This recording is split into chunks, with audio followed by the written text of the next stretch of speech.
Good afternoon. Thank you for joining us. Up first, we'll talk about the latest in the Surrey policing saga.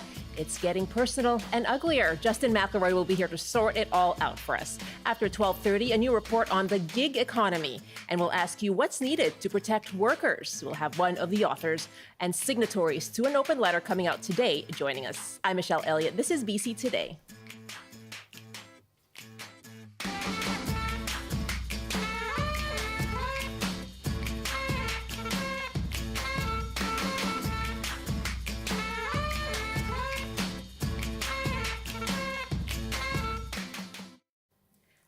There is no shortage of political heat for the Surrey policing decision.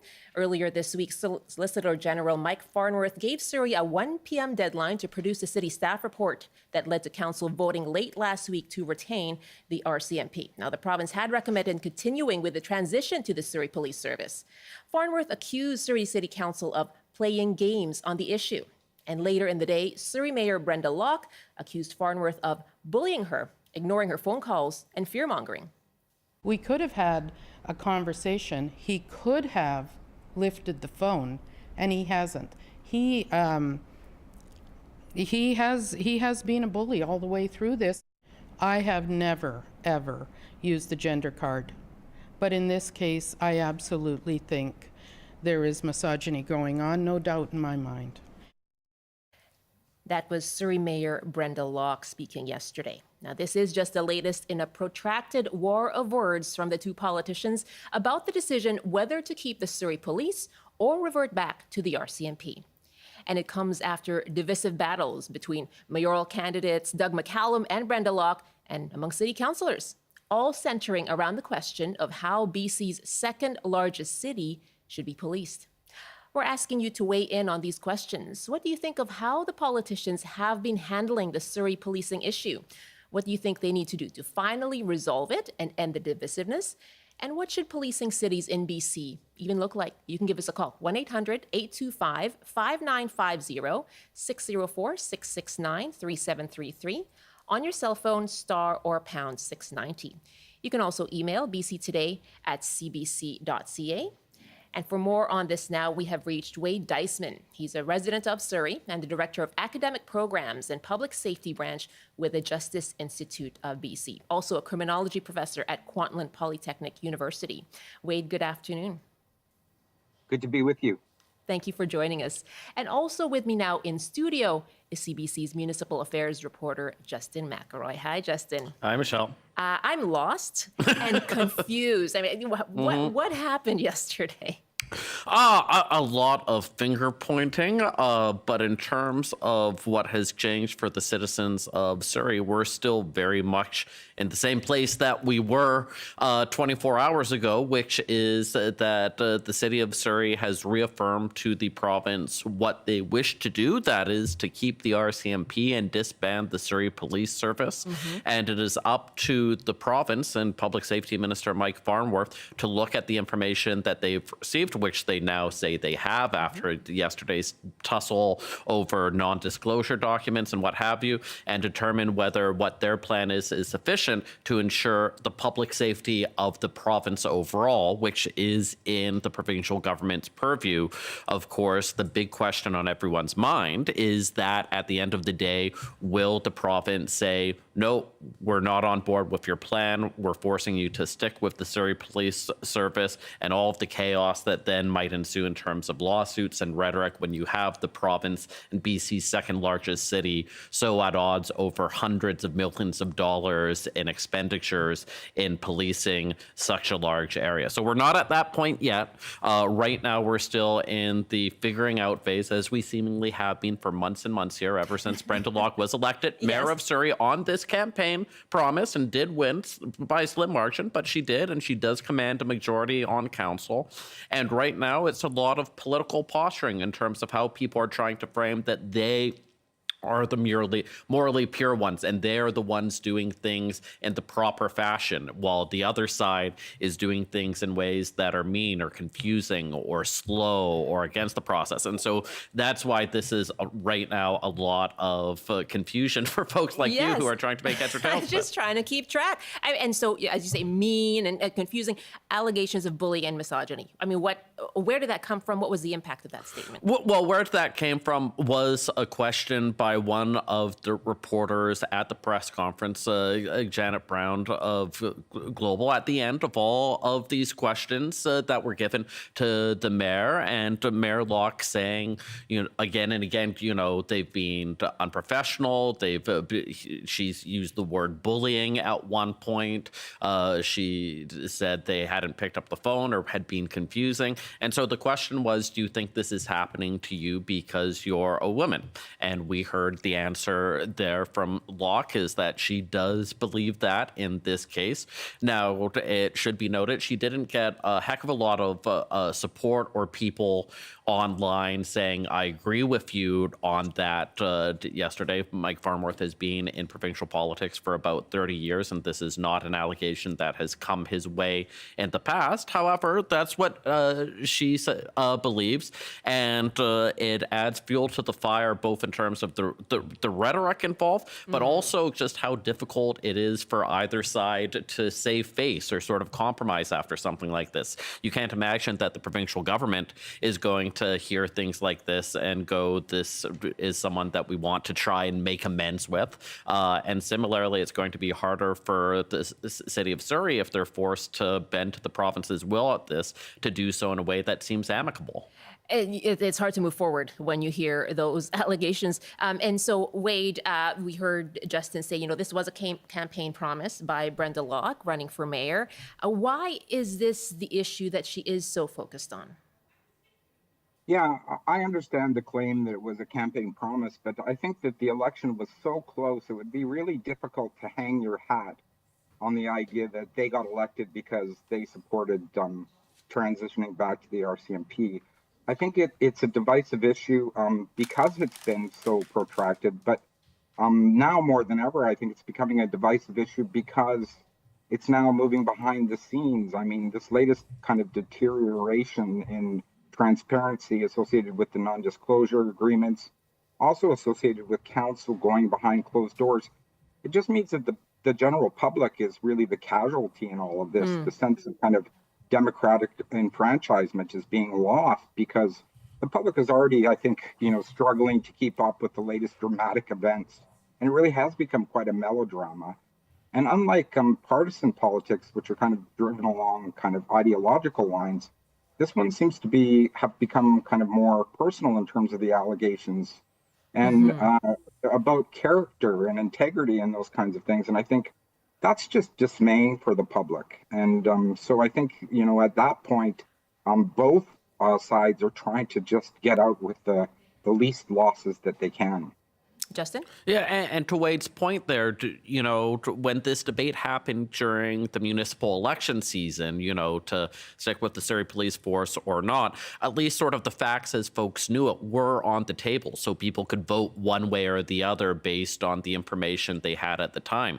Because so much of this has gone now towards closed doors and the dueling reports by the city of Surrey and the provincial government where they say we can't release all of this to the public, it means that ordinary citizens can't understand why decisions or recommendations are being made.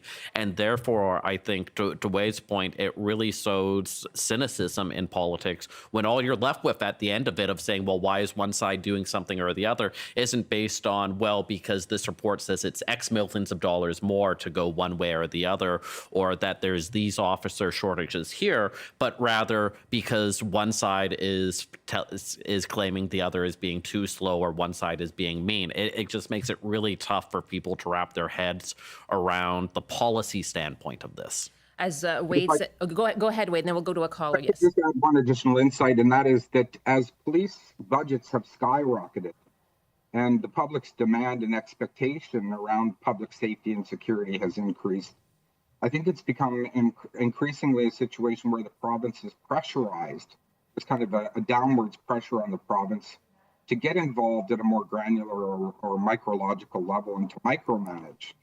And, really the spirit of the act is that the municipalities should be in charge of making their own policing arrangements.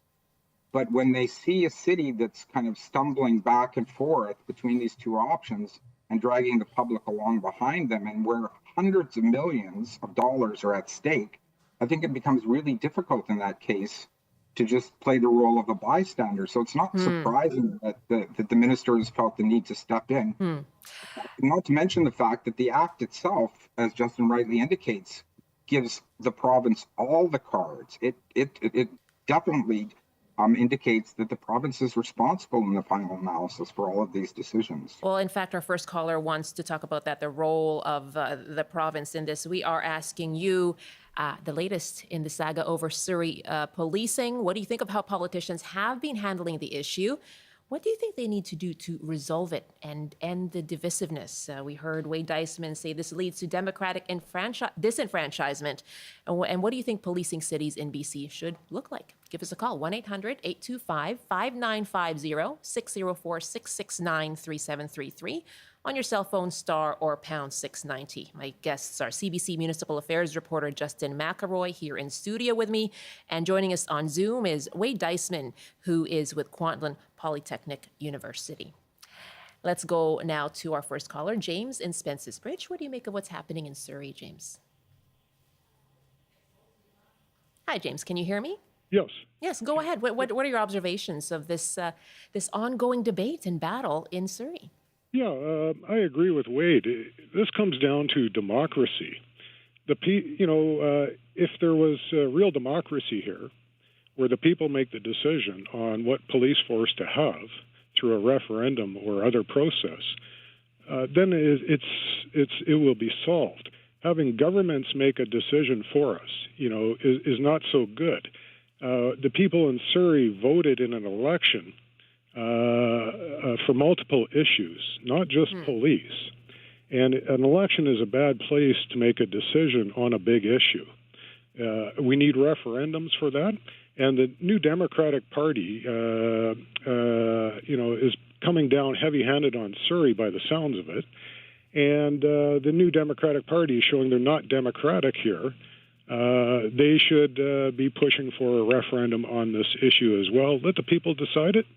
And then the politicians just follow through with what the people want. Okay. James, thank you very much. We've heard that before, right? A call for a referendum on this, Justin? Yeah, and we heard that 4 years ago when Doug McCallum decided that when he won, he was going to do this. And people said, well, this is too big of an issue. It should go to the referendum. And he said, but I'm the mayor. I won. I promised to do this. And by gosh, we're going to do this.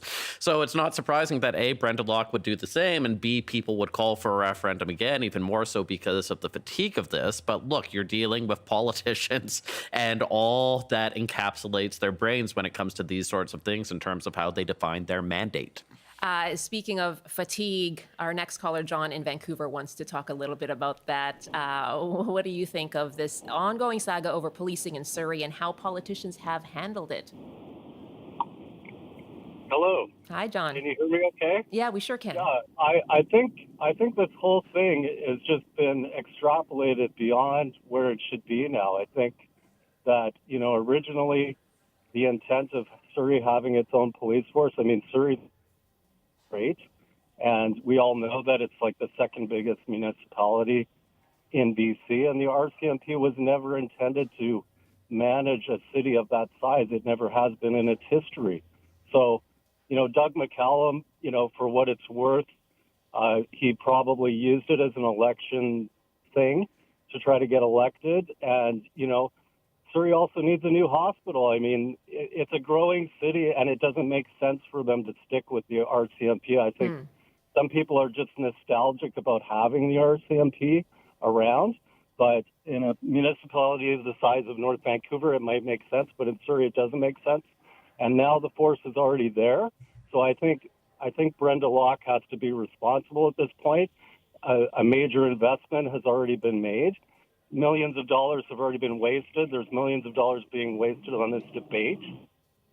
British Columbians are sick of it. I think they just want to see some responsible government from here on out. Okay. They want to see that both parties come to the table and they come to a resolution as quickly as possible, because there's other news stories that are more pressing than whether a giant city is going to keep its already present police force. Yeah, it certainly gets continuing coverage, John, but people do have a lot to say about it, as have you. I thank you very much for your... Yeah, but it has been it's just a political instrument at this point. The actual practicality of it, if this was a hospital that had been ordered by Doug McCallum, it would be half built right now. And would people be saying, no, we don't want this hospital anymore, even though it's half built? No, they would just proceed.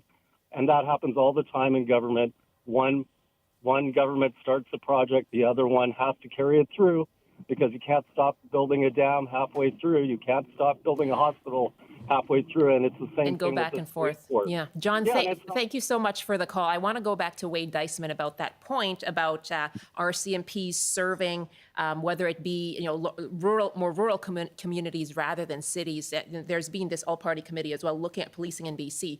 What are the possibilities when it comes to policing communities in BC as we look at Surrey? Right. Well, I think we need to remember that this issue surfaced in the first place because the RCMP was desperately struggling to meet its staffing commitments to Surrey. They had a tremendously high vacancy rate. And by all forecasts, they have a vacancy rate of across the province of something like 1,500 positions. So it was a real issue. And I think the larger background context is that the RCMP is itself struggling organizationally, and has been for quite some time, with a number of different scandals. And anybody who looks at the history of policing knows that when policing first emerged, the key consideration was public confidence and identification with the police. And I think when we get to these larger scales, 5,000 or more, and we start to look to the RCMP, I think we start to lose that kind of sense of identification and confidence in the RCMP. And this has been happening in Surrey for quite some time, right? And that's notwithstanding the fact that the RCMP have been tremendously innovative in a lot of ways. They just don't have the same level of responsiveness, right, that a municipal police force could have or a regional police force could have. And there's no debate about that. I think even though they've tried to paper it over, the fact is that the cables to Ottawa are long, right? And so, having the kind of input mechanism have to go all the way to Ottawa and back, manner of speaking, has been too difficult. So I think that there is some validity to this, and this is why other provinces moved away from the RCMP. My guests, Wade Deisman and Justin McElroy, as we talk about the latest in that protracted war of words over the decision whether to keep the Surrey Police Service or revert back to the RCMP. As you know, this has been ongoing now for really years. And the latest just happening yesterday as well, a war of words between the Solicitor General, Mike Farnworth, and Surrey Mayor Brenda Locke. We're asking you what you think of how politicians had been handling this issue. What do you think is needed to actually resolve it? Our numbers are 1-800-825-5950, 604-669-3733, on your cell phone, star or pound 690. This is BC Today here on CBC Radio, live streaming as well on CBC Vancouver's YouTube page, on cbc.ca/BC, and on the CBC Gem app. I'm going to read one email and go to our next caller now. Allison is in Nelson, who writes, I don't live in Surrey, but I am tired of hearing about this. I feel the situation is entirely a Surrey mayor and council issue. Mayor Locke is trying to blame the province while they have been dragging their feet on making a decision. This transition is well underway, and to reverse it seems to be an unacceptable waste of public funds. Allison, thanks so much for the email. And speaking of whether to keep the RCMP, we have Ivan on the line who actually is involved in the campaign to keep the RCMP in Surrey. Hi, Ivan. Good morning. Good morning. It's Ivan Scott here. I'm the coordinator and originator of the Keep the RCMP in Surrey campaign. Mm-hmm. And I've been for keeping them here for the last 4.5 years, and we fought the fight. And the reason that I started this was that originally when McCallum came in, he gave no real reason for that. And I take the debate of Wade as that he's saying that this is now too big, and it's Ottawa looking after this. This is nonsense that he's talking about. He Long doesn't cables know to Ottawa. What's been happening out here in Surrey. And Surrey has been doing an absolutely good job here over the last 71 years, the RCMP has. And there was absolutely no reason to change them. And the idea of having them struggling to have people here has never been a problem, has never been here. It's of filling positions here. It's just that the last group of mayors have not come forward and said that they would allow RCMP. Okay, so they need more RCMP officers. And what do you want to see happen next then, Ivan? It's up to, we're going to hear from the Solicitor General on this, presumably next. So what do you want to happen next? Well, I think that the Solicitor General should get out of this now and agree that Surrey has made a decision to go back to the RCMP. He came out and he said, well, he's got two proposals there, and right. One is to keep the SBS and the other one is to keep the RCMP. So Brenda Locke then did what she said that she would say, what she would do in the municipal election to keep the RCMP. And for some reason, he has taken offence to that she has not gone the way of the SPS. She gave the choice that seemed to be, okay, you can have either of them, and they're both viable so long as we can, keep public safety above board. And if you follow these items that I want, then there would be no problem. So now, all of a sudden, Ivan?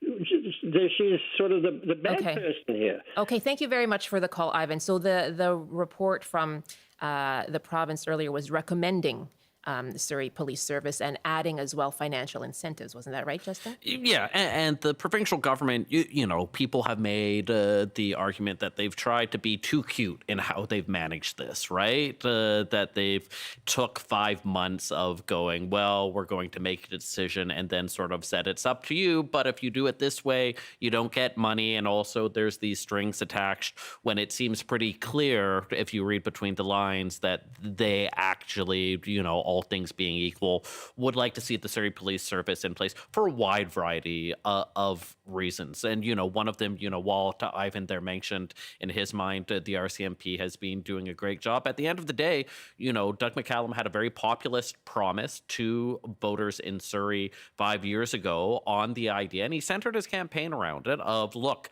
like we heard from one caller, every other big city has its own local police department in Canada. Or regional one, we should have one too. And the problem was it just didn't get over the line over the course of 4 years. And so now people in Surrey are stuck right now, two forces, an extra $8 million a month in services because of this. And I think, anyone you hear from says they want a decision one way or the other, but you're going to have a lot of hurt feelings either way that it goes because of just how much time has transpired. Wade, where does this leave people in Surrey? Yeah. Well, I agree with Justin that that it's a pyrrhic victory either way. Like, it won't be a real victory. The cost of having one will be too great, and the costs have already been paid by the people of Surrey. So I think, I honestly think the wisest solution would be to resolve the issue once and for all through a plebiscite or a referendum. And I think that, that would make an occasion, to get back to Ivan's remarks, I think it would make an occasion for a case to show cause one way or the other. Like, there was a considerable body of evidence that showed that response times for the RCMP were unacceptably high. And these were for serious crimes. So those kinds of issues have to have the opportunity to come out publicly and for the public to make a decision on those kinds of things. I think at this point, if it grinds out and the province steps in, I think the province has every right to step in. I think, they were, too circumspect in terms of exercising their own authority over this issue because they expected the city to be able to expedite it and to handle it. But as it got more and more egregious politically, I think that the province had to invoke that special mandate that they have to resolve the issue. But at this point, I think it is a question of public confidence in one police force versus another police force, in one approach to public safety versus another approach to public safety. And the fact of the matter is, and there's no question about this, there has been a devolution of police forces towards municipalization or regionalization, that the national approach, even if it's contract-based policing, is not seen as responsive enough. And in the context of the RCMP, I think, that this concern about the culture in the RCMP is a completely valid one. This concern about issues of race and racism in the RCMP is a completely valid one. It's been shown time and time again. There's been a lot of different inquiries that have looked at these issues, right? Okay. So I think that's the only way forward at this point, to be honest. The only way forward. We'll look to see what happens moving forward. Thank you very much, both of you, for the very lively discussion. Thanks to all of our callers as well. Good to have you. Thank you. That's CBC's Municipal Affairs reporter Justin McElroy and Wade Deisman, the Director of Academic Programs and Public Safety Branch with the Justice Institute of BC. And do stay tuned to CBC Radio. Surrey's Mayor Brenda Locke will be speaking to On the Coast's Gloria Makarenko coming up at 4:10 this afternoon. It is 12:32 now, 1:32 in the Mountain Time Zone. You're with BC Today here on CBC. You can catch us on the radio, 88.1 FM, and live streaming as well. That's at CBC Vancouver's YouTube page on cbc.ca/BC, and you can use the CBC Gem app. And let's go now live to our newsroom. CBC's Rob Zimmerman is here with your local news headlines. Good afternoon. A man has life-threatening injuries and a woman has been severely hurt during a home invasion in Prince George. The RCMP say it happened just after 8 o'clock last night in a home in the city's Quinson neighborhood. There's no word on a possible motive. The provincial government has committed another $20 million for a flood mitigation program in the Fraser Valley. The province says it will help support farmers and food resiliency in areas that were flooded 2 years ago.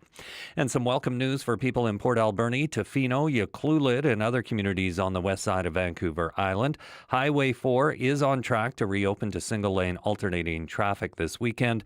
The Cameron Bluffs wildfire that forced the highway closure is now considered under control. And now taking a look at the forecast on the north coast. Sunny this afternoon with a high of 15. Highs up to 19 with local smoke and some sunshine in the Peace. In the central interior, a mix of sun and cloud with a high of 10. Highs to 12 with periods of rain or showers in the Kootenays. In the southern interior, periods of rain with a high of 12 as well. And cloudy this afternoon in the Fraser Valley. Some sunshine in Metro Vancouver and Greater Victoria, with highs around 17 degrees. I'll have more local news at the top of the hour. Now back to Michelle with BC Today. Thank you very much, Rob. That's Robert Zimmerman in the CBC Vancouver newsroom. Welcome back. You're with BC Today here on CBC Radio 1, live streaming as well. cbc.ca/BC is where you can find us online, or you can go to YouTube, find us at CBC Vancouver's YouTube page. You can also use the CBC Gem app. Well, a group of labor law, economy, and policy experts in BC have signed an open letter to the provincial government calling for better supports for gig workers and more rules on how they are paid and treated. Gig workers are often classified as self-employed contractors, which means they don't get some employee protections and benefits. Now, the letter calls for a way to evaluate whether they are indeed contractors or are actually employees. Also calls for minimum wage guarantees, employment standards, and confirming the right to unionize. We want to hear your experience. Are you a gig worker yourself? Tell us about that and what that's like. What are the protections that are there? And what further protections are needed? You can call us 1-800-825-5950, 604-669-3733 on your cell phone, star or pound 690. You can also send us an email, bctoday@cbc.ca. In about 10 minutes from now, we'll hear from Iglika Ivanova with the Center for Policy Alternatives. Right now, joining me here in our studio is Jim Stanford, an economist and director for the Center for Future Work. Jim, nice to have you with us. Thank you. Thank you for having me, Michelle. So tell me about the main takeaways from this letter. What are you calling for? Well, the BC government has launched a process, a policy development process. They had public consultations. They're, dotting their I's and crossing their T's to try and decide how to move forward. The NDP promised in the last election to bring in some protections for gig workers. So sometime in the coming months, we're going to see what those protections are going to be. And so this is a statement signed by over 60 experts, economists, labor lawyers, other policy people, pushing the government to try and do a good job with this. We'd like to see strong standards that provide gig workers with the same rights and entitlements that any other worker would expect in our labor market. And what are those standards you're calling for? Well, one of them is a minimum wage. I mean, this is as simple as it gets in our labor market. If you're going to employ someone to do work for you, you in theory should be paying the minimum wage. And the way that Uber and the other platform companies get around that is by calling these workers independent contractors rather than employees. Lots of legal debate over whether that's legitimate or not. There's fights in courts and labor boards and other forums around Canada and around the world. More often than not, these courts are finding that an Uber driver is not really running their own independent business. They're still controlled by Uber. Uber sets the fares. Uber unilaterally determines how much they get paid. And Uber tells them where to pick up a customer and where to take them. So that is not really an independent business, and most courts are finding that. But the battles legally are still underway. But for Uber, that means they get to avoid any of the normal responsibilities and expenses of employing people, like minimum wage, workers' compensation, Canada Pension Plan, for example. So we'd like to see those loopholes closed so that people doing this job, which is a very important job in our society, lots of people use these services, but at least can be entitled to the same protections as anyone else. When you talk about reclassifying, what would that mean for businesses? The Greater Vancouver Board of Trade put out a report earlier this year that said to broadly reclassify would lead to price increases for ride-hailing services. It would mean lost wages, lost earnings for drivers, as well as a reduction in app-based work because of those higher prices. What are the implications for businesses? Well, for Uber, it's obviously a negative. This is why Uber has been fighting like crazy in every jurisdiction to try and stop the courts or the legislatures from determining that these workers deserve those protections. For other businesses, I don't see it as an issue. The BC or the Vancouver Board of Trade represents other businesses that actually have to pay minimum wage and WorkSafe and CPP premiums. So I don't quite understand why they see this as an anti-business thing. In fact, this will help to protect businesses which do it the normal way in terms of how they employ people. I suspect, Michelle, prices will go up. There's no doubt that Uber services or Uber Eats and Skip the Dishes are cheaper than if those workers were paid a basic minimum wage. And I think this is a form of exploitation. And I think the goal of providing these services to consumers at a cheap rate has to be balanced against our responsibility as a society to ensure that those workers are treated fairly. 12:38 now, 1:38 in the Mountain Time Zone. I'm joined by Jim Stanford, economist and director with the Center for Future Work. We are asking you, if you're a gig worker, we'd love to hear from you. What are the protections you have now? What further protections do you think are needed? Give us a call. We've heard about minimum wage, reclassifying as employees rather than independent contractors. And as well, the letter includes confirming the right to unionize. What do you think of that? Give us a call. 1-800-825-5950, 604-669-3733 on your cell phone, star or pound 690. You can email too, bctoday@cbc.ca. And joining us now is Iglika Ivanova, Senior Economist and Public Interest Researcher at the Canadian Centre for Policy Alternatives in BC. And Iglika, welcome to the show. Thanks for having me. Thank you very much for joining us. Now, you have written about the difference between precarious work and what makes a good job, what Jim was talking about, normal jobs. What is the difference? Yeah, well, some of those basic protections are one of the most important differences that gig workers lack not just access to minimum wage, but also protections for the case if they get injured on the job, for example, access to WorkSafe. Not all gig workers have access to injury protection, and not all gig workers have access to many other things that a secure job would give you access to, like benefits or even, CPP. To what extent are these jobs the main source of income for workers? Are they not supplemental income? Yeah, well, the companies would like you to think that they're supplemental income, and so things like labor rights don't matter for these workers. But that's not the case. We are finding, for example, in the most recent government consultation and what we heard the report, we see that about 40% of workers, this is their main or only source of income. And about that many workers also are working full-time hours. So you're looking at almost half of the people working those jobs, that being their primary income source and way to support their families. So I think it's really, really important to seriously improve the conditions that they're working under. And I'll ask both of you, how did we get to this point? We know that, when the pandemic started, people started ordering food, skip the dishes and all of that. Uber before that in terms of trying to get from point A to point B. How did we get to this point where these protections and measures that you're calling for are still not there? Well, Uber started many years before the pandemic, actually. Now, we were a bit later in BC in allowing Uber to operate, but in other jurisdictions, they kind of snuck into the market. They weren't even necessarily following the standard rules around taxi regulations and registration, for example, or insurance for drivers, or even collecting and paying the GST. So they were kind of operating on the fringes of our normal legal structure for some years. Gradually, because they grew so much and governments realized they were losing a lot of GST revenue and other problems, they started, closing the net and establishing rules that Uber had to follow. But we have not yet extended that to the normal labor rules. So this is one area where they're still operating in a kind of a gray zone, thinking that as long as, government doesn't stop us, we will continue treating these people like second-class workers. And is that because there's demand for the services? Iglika?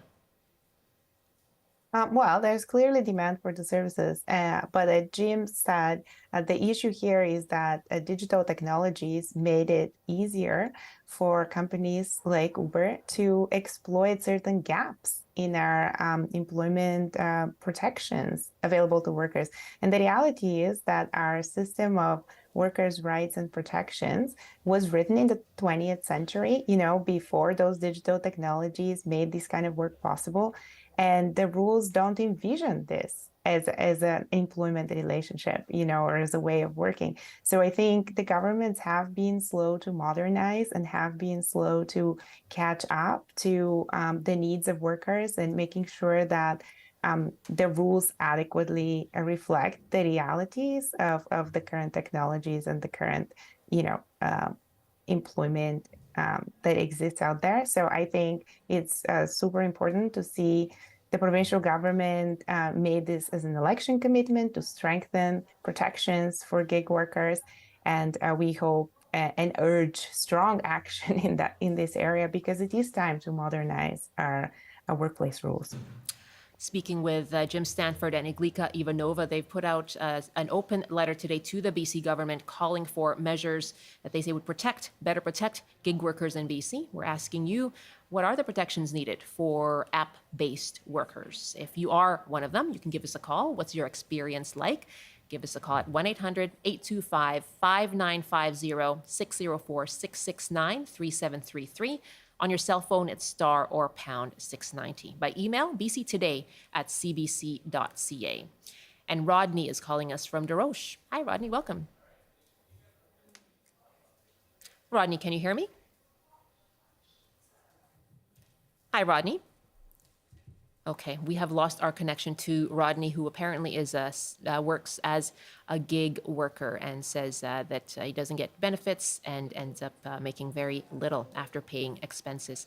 Love to hear from you as well. 1-800-825-5950, 604-669-3733, star or pound 690 on your cell phone. I think we have an email coming in as well, bctoday@cbc.ca. And let's see if that email comes up there. Nathan writes, I once did gig work in textiles in Vancouver as a contract worker, and I was not only never in control of compensation, many times the company faced legal challenges. Many times I wasn't paid for work, and often my team consisted of those new to the country. The conditions would not be acceptable if I was paid by the hour. So this is, gig work encompasses so many other kinds of jobs as well. So this is someone working at a textiles company in Vancouver, contract work as well. What do you make of that, both of you? There's an interesting history to gig work. The term has come to be associated with driving Uber and so on, but in fact, the practices are hundreds of years old, Michelle. You can go back to the Industrial Revolution in Europe. and see examples of very similar to what that person was writing about in the email. People working at home, providing their own equipment, getting materials given to them by a merchant. They take the materials home. They, make clothing or footwear or housewares out of it, take it back and get paid. It was called the cottage industry system or the putting out system. Similar with the old gangmaster system, which was a kind of simple labor hire arrangement in the Industrial Revolution years. So the idea that companies will try to employ people without taking on any of the risks or responsibilities of a stable job, minimum wages, any of the normal benefits that we now expect is hundreds of years old. And that really clashes with the kind of the image that Uber and so on are trying to promote, as this is a very high-tech modern system. In fact, we've gone back to the past to a mode of engaging labor, which was unfair, and that's why we tried to get rid of it. Rita is calling us from Penticton. Hi, Rita. What do you make of gig work and what protections are needed? Yeah, I was agreeing quite strongly with a lot of the points that Jim was making, and just wanted to bring up another little point about the Airbnb and the workers in that industry. The fact that Airbnb doesn't have to do the same inspections and maintenance and fire protection and parking and all that kind of stuff that applies to the hotel and hospitality industry elsewhere. And it just makes me wonder about the workers in that industry. And, presumably there are cleaners and maintenance people and things like landscaping and that kind of thing that could be taken advantage of in that industry as well. Rita, thank you very much. Is there a particular reason why you're interested in that aspect of gig work? Well, I come from a town where a lot of the rental housing is now taken up by Airbnb, short-term rentals, and there's a lot of downsides. The people that work in that industry can't actually afford to live in the town that they work in. Rita, thank you very much for that from the Okanagan at Penticton. And what do you make of that, what she's saying? Again, other kinds of workers looking at Airbnb as well. Iglika? It absolutely extends to other kinds of workers, and Airbnb is a good example. But there is many other areas of work where this kind of platform-based employment practices have encroached. Childcare and elder care is another one. Home kind of fixing up of things is another. So the reality is that the longer governments turn a blind eye on it, and the longer we don't regulate or enforce the regulations that already exist, the more pervasive this type of work will become, and the more workers will be vulnerable to the exploitation and poor conditions that these platform-based companies operate under. Renee is our next caller now in Victoria. Renee, what do you make of gig work and what protections are needed? Hi, Renee.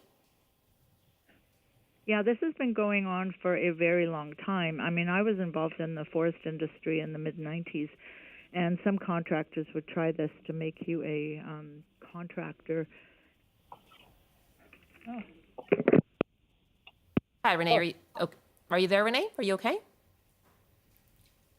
Okay, I think she might have dropped her phone, it sounds like, but she was talking about other industries, and she was a contractor in the forest industry doing field work in the mid-1990s and wasn't paid for benefits as well as minimum wage. So as you were saying, this goes back decades as well when it comes to gig work. I want to ask you both, you talk about the need for regulation and the need for people to be protected. How do you ensure that that as other kinds of new work arise, and you talked about fixing things up in the home, you see those ads on Craigslist or whatnot, like how do you ensure that people are covered by any kind of new regulations that are brought in? Because as we saw with Uber, that things just pop up and grow.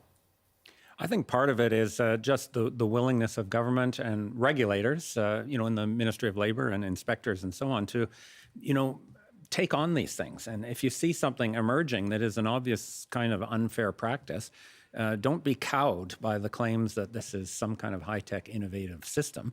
In fact, you should go out and apply the same sorts of tests that you would apply for other workplaces in terms of making sure that the people are covered and treated fairly. And so that's what we're asking in the open letter. We actually propose a simple test to determine, are they actually an independent business, or are they actually working for another company that's profiting from their labor? And how would you conduct that test? There's lots of examples from elsewhere in the world. Other jurisdictions in Europe, in the United States, have defined simple tests to go in and see how much control, for example, does the worker have over their job. Do they get to set the price for their service? This is a very important one. That's not true in Uber. If you were truly an independent business, you would get to decide how much you charge. In Uber's case, it's the algorithm that determines how much you are paid for the services, and you actually don't even know in advance how much you're going to be paid. That is not a mark of running an independent business at all.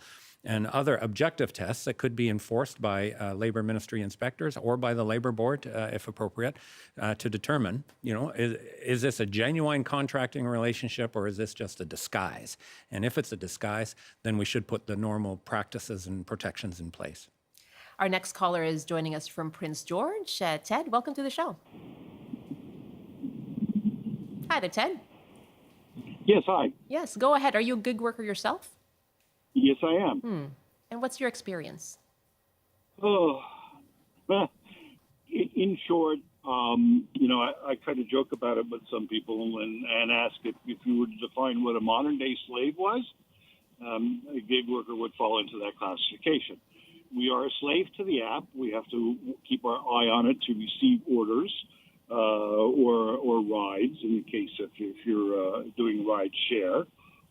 We're being tracked everywhere we go, back and forth, so there's an invisible chain around our neck. We don't really have the right to refuse orders without penalty. Example, other day, got an order, 29 kilometers. Now, Prince George is not a big town. This is where I reside. 29 kilometers is going way out of the city, and I have to drive back almost that same 29 kilometers, and the fee being paid on that, $10 and change.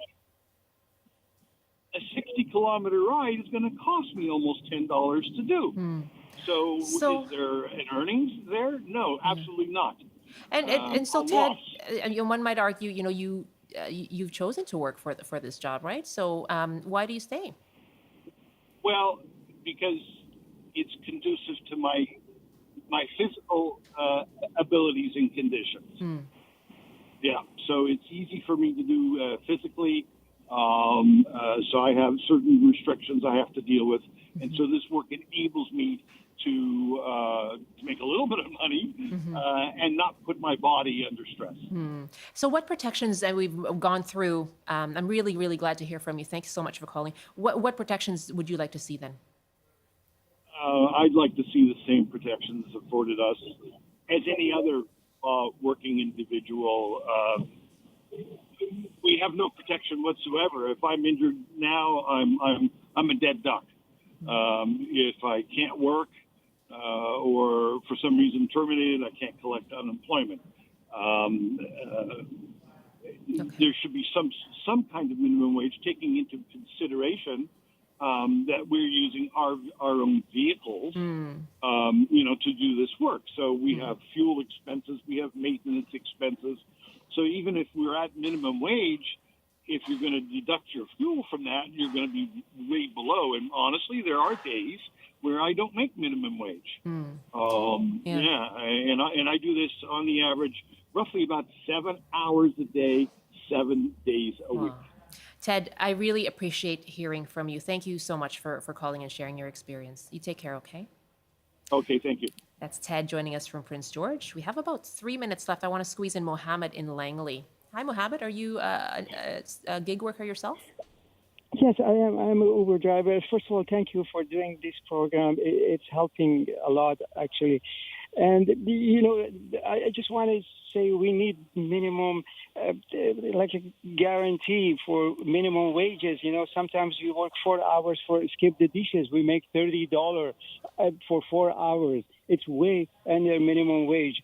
And also the cost of living goes up, the gas goes up, and also the cost of operating goes up, but our pay stays the same. And we need WCB protection if somebody gets injured. we need protection. And also, I see lots of retirees. I myself, I'm a retired person, 66 years old. I'm working, doing skip the dishes and sometimes Uber. And also, I see women like with baby in the back seat sitting and doing delivery. And I see they are in vulnerable situation. And it's so difficult, And we need protection. We need regulation. And I appreciate these people talking in your program, lawyers and other people. And we need your help. Thank you. Well, it's very good to hear from you today, Mohammed. Thanks very much for the call. Mohammed is an Uber it. Thank driver. you for letting me to speak. Thank you very much. Yeah, it's good to hear from you. Kathy writes us an email finally. I agree wholeheartedly with your guests that these gig workers are nothing of the sort. They are employees of a company. Why do we lose our heads in our good thinking when we ask people to use their car to drive customers around? Uber drivers are taxi drivers. I agree with minimum wages, benefits, and worker support, even including a collective agreement if needed. I'm going to wrap up with my guests here, Jim Stanford and Iglika Ivanova. What happens next? And you've sent this letter, this open letter to the province. When might we expect some kind of framework from the BC government? Well, the government's held public consultations, and I think they're having internal discussions now about how to move forward. I will point out, Uber and the other firms have been very aggressive in other jurisdictions in actively mobilizing against any kind of intrusion on their current ability to hire people under such terrible circumstances. So I expect a big pushback from Uber and the other gig firms. And I think that BC residents should be prepared for that and be prepared to look critically at the arguments that they're going to come up with, that they're providing some kind of public service by allowing people to log on to an app whenever they want to. That's not the reality of gig work, as we've just heard. Thank you very much to both of you for your time. Really appreciate it. Thank you, Michelle. Jim Stanford is an economist and director for the Center for Future Work. Iglika Ivanova is a senior economist and public interest researcher at the Canadian Centre for Policy Alternatives in BC. That's it for our show today. Thanks so much to everyone who did call into the program. Really lively discussions in both of our half hours today. So good to hear from you. You can always download our podcast. You can use the CBC Listen app for that. And you can watch us again, live streaming, but you can also catch us on demand on CBC Vancouver's YouTube page. You can watch us as well on the CBC Gem app and on our website, cbc.ca/BC. I'm Michelle Eliot. Thank you for joining us. I hope you have a great afternoon. We'll be back tomorrow.